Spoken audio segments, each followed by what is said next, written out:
Sunday, February 2nd, Venezuela held the first national public consultation on several communal projects.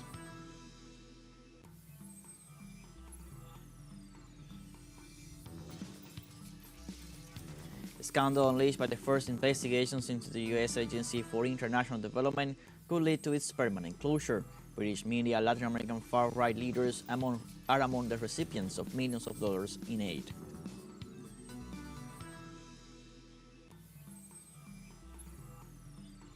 In Palestine, the Gaza Government Information Office disclosed that Israel committed 9,268 massacres during more than 471 days of genocidal war against Palestinians in Gaza.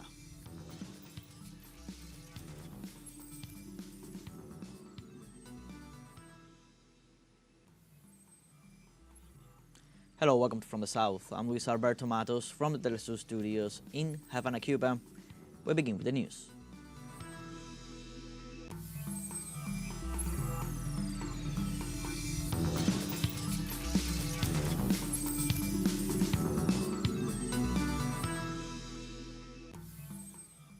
On Sunday, February 2nd, Venezuela held the first national public consultation on several communal projects. All Venezuelan citizens over 15 years of age were summoned to the polls to decide on more than 36,000 projects presented by 5,334 communes in the country. These projects propose solutions or initiatives in the areas of health, sports, education, roads, housing, and public services. The voting centers remained open until all the people exercised their right to vote.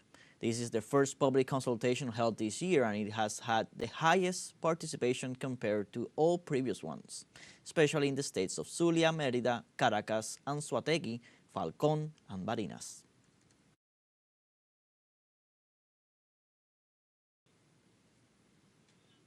The president of Haiti's Transition Council, Leslie Voltaire, has linked the increase in disappearances in the country to organ trafficking, one of the main ills plaguing the nation.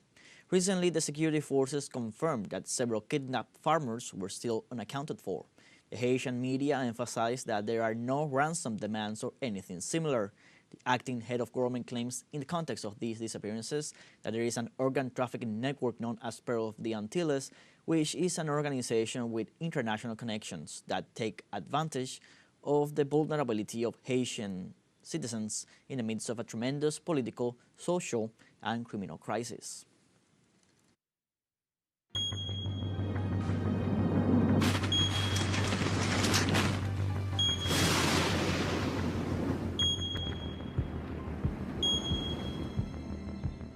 Flash floods in northeastern Australia have resulted in one fatality and forced the evacuation of over 2,100 residents so far, as heavy rains continue to wreak havoc.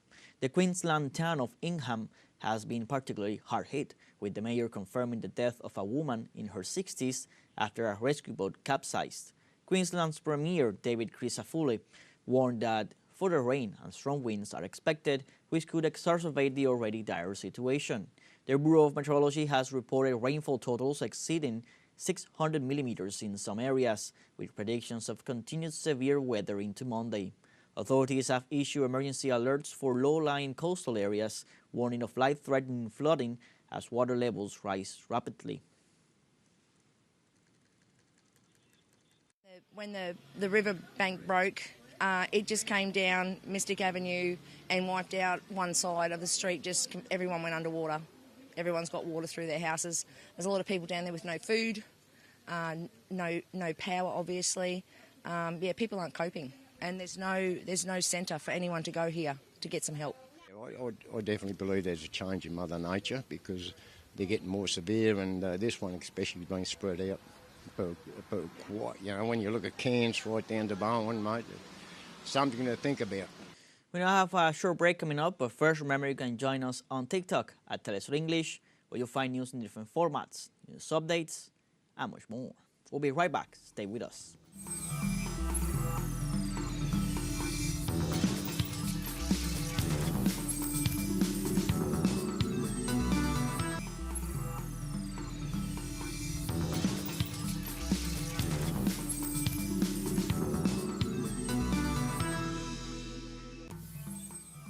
Welcome back. The scandal unleashed by the first investigations into the U.S. Agency for International Development, USAID, could lead to its permanent closure.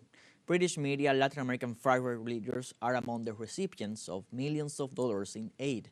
Elon Musk, head of the newly created Department of Government Efficiency, has already administratively dismissed several officials who tried to block access to sensitive documents.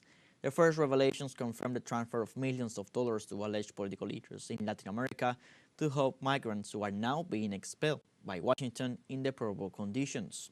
The British BBC network is also at the center of the controversy, having been found to have received funds from the U.S. agency, even though it is expressly forbidden to receive foreign funding.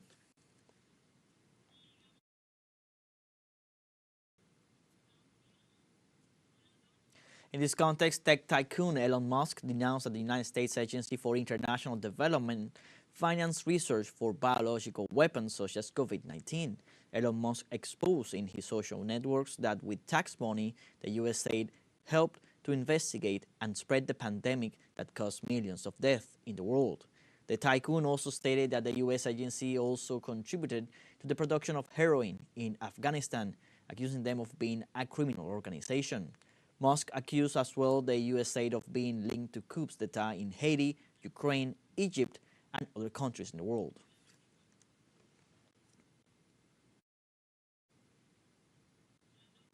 Also in the United States, rescue operations continue after a mid-air collision between a U.S. Army Black Hawk helicopter and a passenger jet over Washington, D.C. on January 29th that claimed 67 lives. Rescuers have recovered dozens of victims from the icy Potomac River, with 55 identified so far. Crews are working to lift the plane's fuselage as human remains are sent to the medical examiner.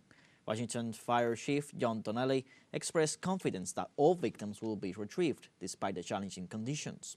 The National Transportation Safety Board is still investigating the cause of the tragedy, which caused 64 passengers killed and on crew on the jet and 3 soldiers aboard the helicopter.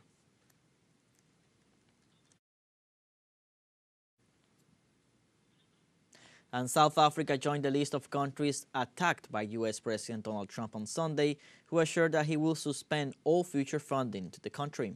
Without presenting further details or evidence, he assured that land is being confiscated in that nation and that certain classes of people are being treated very badly. South Africa is one of the member countries of the powerful BRICS bloc, an alliance that the new tenant of the White House has already harshly criticized and intimidated, as he has done with Mexico, Canada, and the European Union, with the imposition of tariffs that could even reach 100%. The Republican also assured that the serious facts that he accuses the African nation of are silenced by the extremist left-wing media.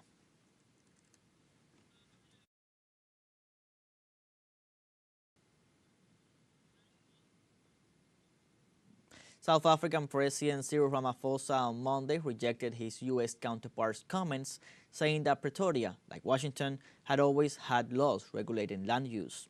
President Trump said he would suspend aid to South Africa, accusing its government of illegal land expropriation and human rights abuses.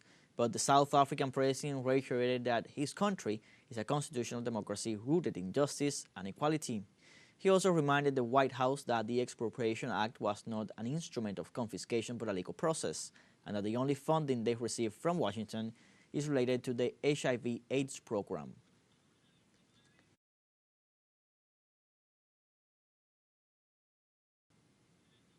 Prime Minister Justin Trudeau called on Canadians to boycott U.S. products and only buy national ones.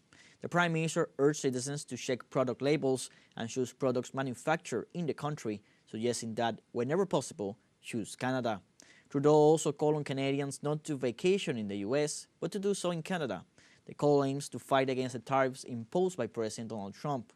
According to information from the Oval Office, President Trump scheduled a meeting with Mexican President Claudia Sheinbaum and the Canadian Prime Minister.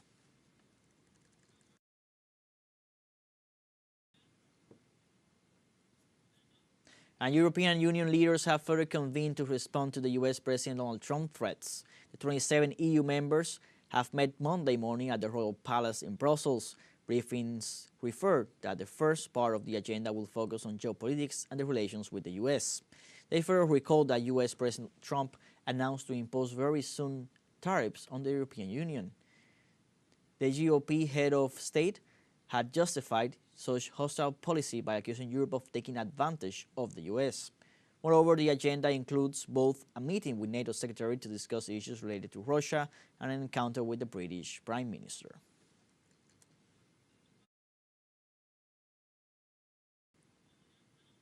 And several Panamanian sectors are demanding that the President Jose Raul Molino resign after having welcomed the U.S. Secretary of State. They accuse the president of lacking transparency on the agreements reached with the head of the U.S. diplomacy, Marcos Rubio.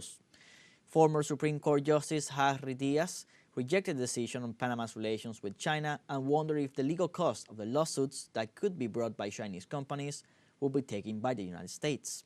Meanwhile, trade union leader Saul Mendez demanded clarity on the unilateral agreements made by the president and accused him of lying to the people in a shameless manner.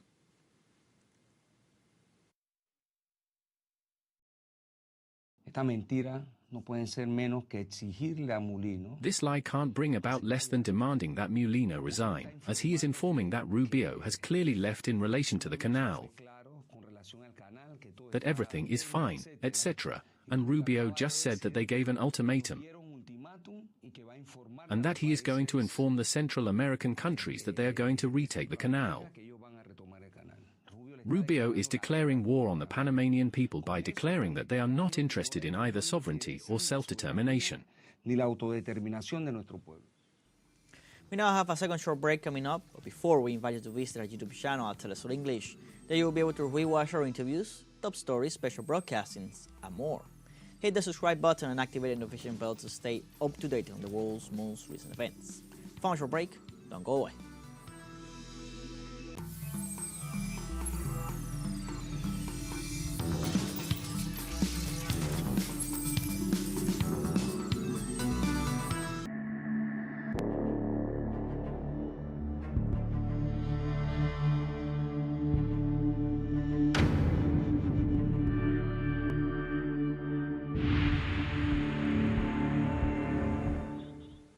Welcome back. In Palestine, the Gaza Government Information Office disclosed that Israel committed 9,268 massacres during more than 471 days of genocidal war against Palestinians in Gaza. According to statistics published in a report, Israeli aggressions against Palestinians in the coastal enclave left more than 61,000 people dead. In addition, Israeli attacks damaged 150,000 houses and displaced 2 million Palestinians from their homes. The report also noted that Israeli forces killed 1,155 health sector workers in Gaza, 205 journalists, and 194 members of civil defense teams since October 2023. Also, 34 hospitals were out of service due to attacks by the Israeli army.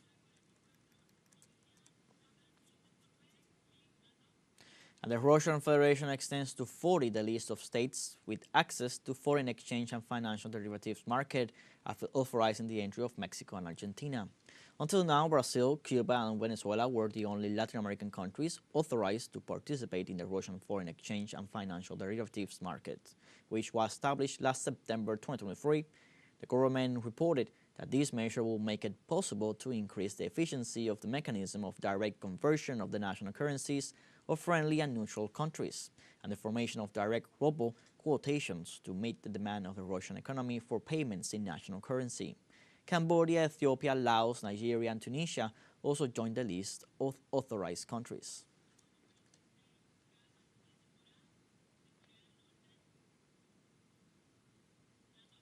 And the North Korean government condemned Monday the statements of U.S. Secretary of State Marco Rubio, who called the nation a rogue state.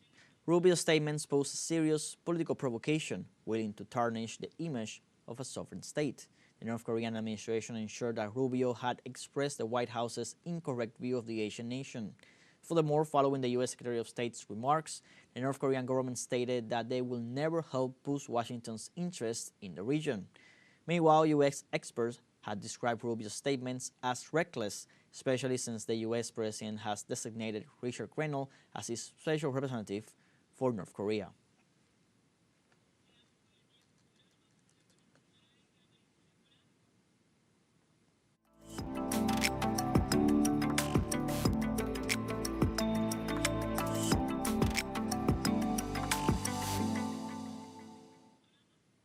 Paris hosted a special parade on Sunday celebrating the Year of the Snake with a burst of color and excitement. Thousands of spectators were able to appreciate the beauty of Chinese culture and its rich traditions. On Sunday, Paris and the Champs-Élysées celebrated the arrival of the Year of the Wooden Snake. On the occasion of the Lunar New Year, which is based on the lunar calendar, the Champs-Élysées celebrated again this year with an impressive parade to which everyone was invited to dress up in traditional Chinese costumes to follow the procession.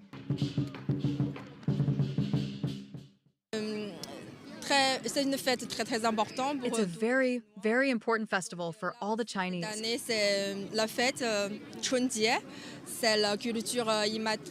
And this year it's a celebration of intangible culture.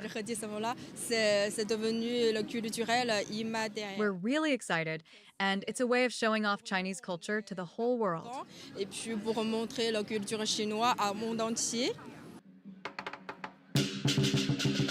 The snake is the sixth animal in the zodiacal cycle and an important symbol in Chinese mythology. Traditionally, it is associated with traits such as intuition, wisdom, cunning, and charm. This year is considered a time of reflection and personal growth. On this occasion, the parade featured two main acts: a 300-year-old Chinese folk dance symbolizing luck and peace, and the lion dance, an emblematic tradition of the celebrations. Both performed majestically by dance artists and martial artists.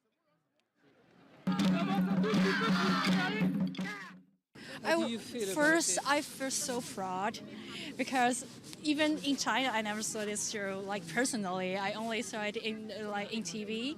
But now I saw it, was so excited. I almost crying because so lively. Everyone performs, try to express the spirit of Chinese New Year, and to everyone, I feel so lucky and so excited. Yeah. More than 300 dancers and actors brought the colorful show to life. This celebration on the Champs-Élysées is part of a series of events to mark the Chinese New Year in Paris. It will be followed on Sunday, February 9th, by the traditional Grand Parade in the 13th arrondissement, offering 2 consecutive weekends of exceptional festivities.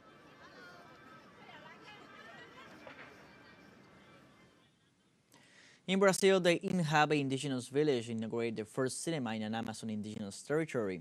The Cine Aldea project, led by indigenous filmmaker Thais Kokama and launched in 2019, has become a cultural hub for film screenings and workshops. The opening featured Kokama's documentary Trachos da Resistencia, or Traces of Resistance, along with 8 short films showcasing indigenous talent from across Brazil. The importance is that we are becoming the protagonists of our own story and bringing cinema to people who are impacted by the drought. The drought makes it difficult for us to leave the village. When the river is low, we are caught by the impact of the drought. We walk for 2.5 hours, which makes it hard for our community to watch a movie. But today, we will be able to watch it in our own village. Entendeu? E hoje a gente vai poder estar assistindo na nossa própria aldeia. The goal is a dream come true, where children will be able to watch films, documentaries, and things that happen outside, because not everyone has access to the city. We try to keep our children, our kids, studying within the village, so they aren't at risk of suffering. How can I put it? There is still prejudice. Like this, we have come to the end of this news brief. Remember, you can find these and many other stories on our website at telesurenglish.net. So join us on social media: Facebook, X, Instagram, Telegram, and TikTok. For Telesur English, I'm Luis Alberto Matos. Thank you for watching.